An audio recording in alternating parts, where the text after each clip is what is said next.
Hello, hello, hello, folks. It is your boy, M Bibs. Forgot my name there for a second. It is 8 a.m. I have not slept. We did the live stream tonight during the game. Shout out to Jay Bonnie from the Buckets and Beyond podcast for joining me for the broadcast.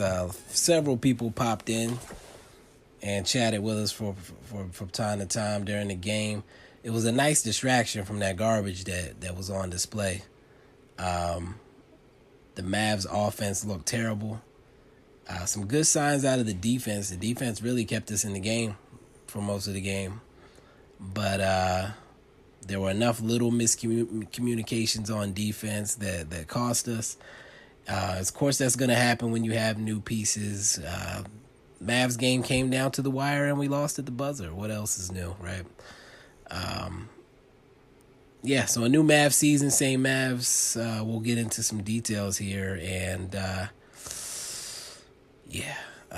gonna cut this off. I'll be back. I'm operating on 4 hours of sleep the prior night, and I have not gone to sleep tonight. More on that later. If you haven't heard about Anchor, it's the easiest way to make a podcast. Let me explain. First of all, it's free. Always a good thing. Nobody likes to pay for things if you don't have to. There's nice creation tools that allow you to record and edit your podcast right from your phone or your computer. Anchor actually distributes your podcast for you so it can be on Spotify, Apple Podcasts, and other streaming platforms. You can make money from your podcast without having to have any minimum amount of listeners. It's everything you need to make a podcast in one place. So if you're interested, download the free Anchor app or go to anchor.fm to get started.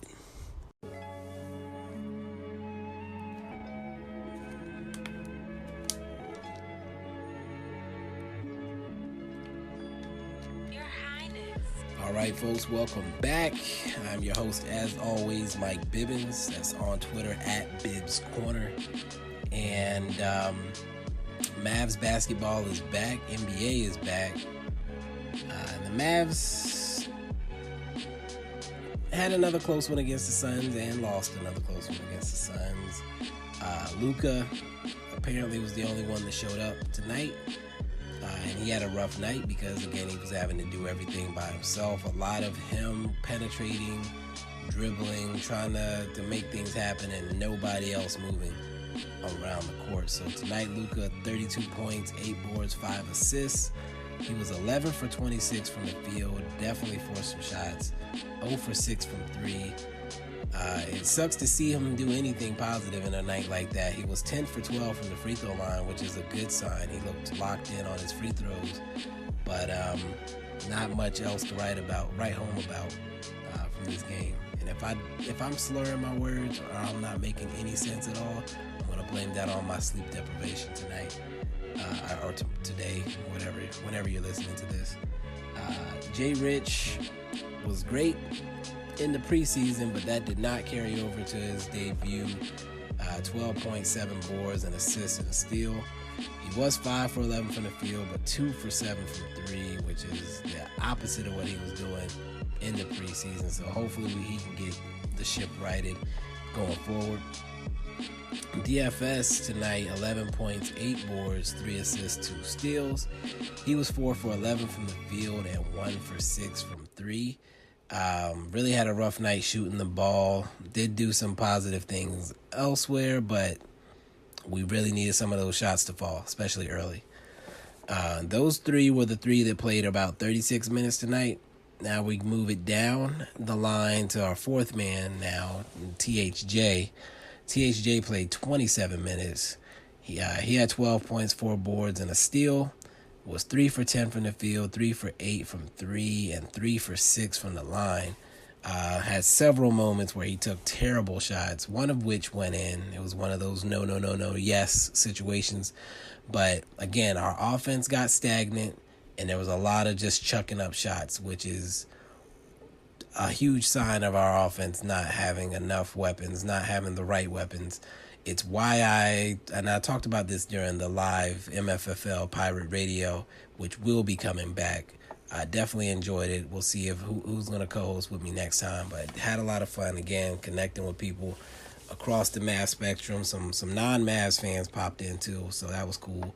But I talked about this where I was so big on pushing for KP to have a mid-post and end game because when our offense is stagnant, we need to be able to give the offense a different look, a different starting point. It shouldn't always be Luka at the top of the key trying to make things happen. If we can get KP some touches in the mid-post, and we can run our offense around that action. And of course, without KP now, who else can we run action through to get points or to get movement, to get things loosened up on offense? So THJ again did have a rough night. Dwight Powell was the last starter tonight. He only played 17 and a half minutes though. 2 points, 2 boards, an assist, a steal, 1 for 3 from the field. We're not even going to talk about any potential defensive effort. We were probably fortunate that Ayton got into foul trouble very early. I think he only played 5 or 6 minutes in the first half because he had 3 fouls very quickly. And things definitely probably could have gotten uglier because when he did get to play later in the game, he did do some good things in the post, mostly against Maxey because Maxey was ending up having to play a lot of 5, which is not good for him when playing against a guy like an Ayton, for example. Next guy off the bench was Maxey. Or the first guy off the bench was Maxey, I should say. He played 27 minutes. So again, Dwight 17, Maxey 27 minutes. He was the bench guy who played the most minutes. And he had 10 points, 3 boards. He was just 2 for 8 from the field and 2 for 7 from 3. Did make all 4 of his free throws. He made some great defensive plays, especially early. But again, another guy whose shot from the preseason did not carry over into this season opener. Trey Burke, pretty quiet, 7 points, was 3 for 6 from the field and made his only 3-point attempt in his 19 minutes. Brunson, 12 points, 2 boards, 4 assists. He was 5 for 8 and 0 for 2 from 3. He had some nice plays in this game as well. James Johnson played 13 and a half minutes. He had no points, 3 boards, an assist, and a steal. Willie Cauley-Stein played 6 minutes and was plus 14 in those 6 minutes. Rick Carlisle himself said that Willie offered us more as far as defensive impact, which was blatantly obvious to anybody who'd ever watched a basketball game in their life before this night. But, if Rick's willing to acknowledge it now, then maybe perhaps something will change in the future. I'm not going to hold my breath, but we'll see. We could use someone that maybe could pose a little bit of a threat in the post against a team like the Lakers or a team like the Clippers. But we'll see. Again, not holding my breath. Cauley-Stein put up a similar stat line to Powell, 2 points, 2 boards, and an assist, made his only shot. And again, he played 1/3 the time of Powell. So what could he do with more minutes? We don't know. We'll see if he gets the opportunity. And then the only other player that hit the court tonight was the rookie Josh Green. He played about 3 minutes and 16 seconds and got his first NBA score. Not much else to say about what he did tonight. Player of the game, I guess I'll give it to Luka. He actually played. Nobody else decided to show up with him. So I guess I'll give that to Luka. Not much else to be excited about from this one. Tweet of the night. I don't have a tweet of the night. I was not on Twitter. So no tweets of the night for me tonight. No questions. I didn't ask any questions. There was no questions to ask. Parting thought. Yeah, let's get straight into this parting thought. After the Mavs Pirate Radio broadcast ended, I ended up chopping it up till like 20 minutes ago, which again, it's 8 a.m. It's 8:10 a.m. to be exact on the East Coast with God's Ace 05 and Shad Miller 13. Just talking about podcasting, life, pretty much everything. And, dope conversation. It was, we had to force ourselves to get back to our actual lives. I enjoy talking to people, man. I don't get to talk Mavs around where I live in South Carolina much. So anytime I get the opportunity, I'm going to embrace it. Usually watch the game alone in my room, yelling at nothing. So being able to yell with other people who are going through the same thing was great tonight. Again, I enjoyed the Pirate Radio. If you didn't check in with us, check in with us next time. We will be back. I had a lot of fun. And I know a lot of people are being real doom and gloom about this Mavs team. And I'm just like, come on, guys. We're missing our second best player. Like, not just second best player, like that's a marginal thing. Like, KP is miles ahead of the next guy on the roster. Richardson is going to get better. Hardaway's going to make his shots. Maxey's going to make his shots. Dwight Powell can't start the whole year, I wouldn't imagine. There's a whole lot of doom and gloom on the timeline. What I'll do is I'll ask Mavs fans to relax. There was some positives to take away from this game, especially defensively. I appreciate that our defense did enough to make us competitive when our offense was complete buttons, like the rabbit that I had to book about in elementary school, just hamburger, hot dog buttons. So when the offense was complete buttons, I kept looking to see if we were down by 10, 15, 20, and we weren't. We were right there in the game. So having a good defense allows you to have off nights, and I think we'll get it together. There were a few miscommunications on defense that cost us big. I think there was a play where Richardson came over to help Maxey when Maxey was guarding, I think, Booker on a drive, and left Cam Johnson wide open.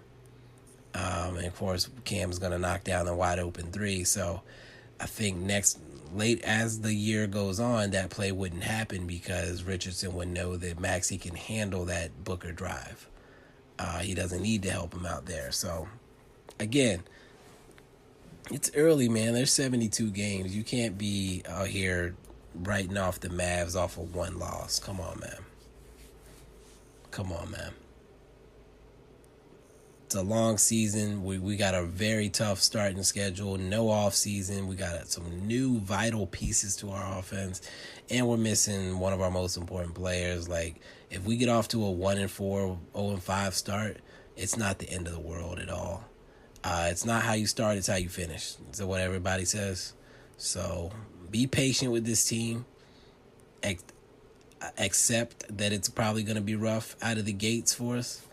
I personally am ready to accept that. I'm asking you to come along with me and be a reasonable fan. Yes, losing sucks. It always is going to suck. It's never going to be fun, but you don't have to blow it out of proportion, people. So as I look at this clock and it's 8:14 a.m. and I have not slept, and it is Christmas Eve. Merry Christmas Eve, everyone. This is going to be a short podcast. I'm sure you don't mind that. And we'll be back for Christmas. Again, Pirate Radio. I will not be going for 10 hours after the game is over on Christmas. But you will get your recap. I'll probably take some questions at that time. I'm sure you guys will have a lot to say. So with that, I'm going to shut up, get out of here. Peace. Oh, wait. I lied. Bibbs Film. I separated the sports and the film. I need you to go follow Bibbs Film on whatever streaming site wherever you listen to podcasts, wherever you're listening right now. I need you to go follow Bibbs Film for your boy. I also need you to go to YouTube and subscribe to the YouTube channel. I don't care if you ever watch any of my videos. Just hit that subscribe button for your boy, because I feel like that subscriber situation is going to get rough. Turn off all the alerts. You don't have to watch a single thing on the YouTube. I just need the subscribers, people. Help your boy out.